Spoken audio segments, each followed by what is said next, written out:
அனைத்திந்திய அண்ணா திராவிட முன்னேற்ற கழக தலைவர் எடப்பாடியார் அவர்கள் மீண்டும் முதலமைச்சராக பொறுப்பேற்று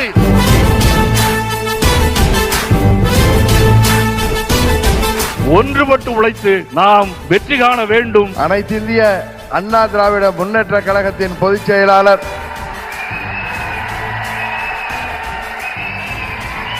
மாண்புமிகு எதிர்க்கட்சி தலைவர் திரு எடப்பாடி கே பழனிசாமி அவர்களே,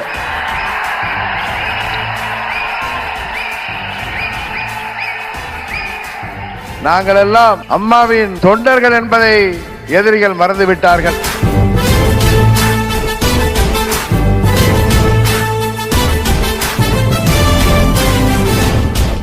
இன்னும் 2 மாதத்தில் தமிழகத்தின் முதலமைச்சராக வர இருக்கின்ற நம் கூட்டணியின் தலைவர் முன்னாள் முதலமைச்சர் மரியாதைக்குரிய திரு எடப்பாடி பழனிசாமி அவர்களே,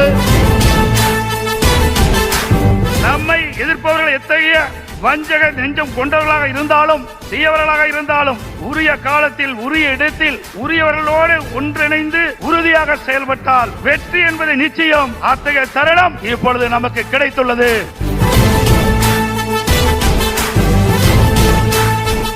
போர்வே எதிரிகளை ஓட ஓட விரட்டி வெற்றி கொடி நாட்டுவோம். செய்வீர்களா?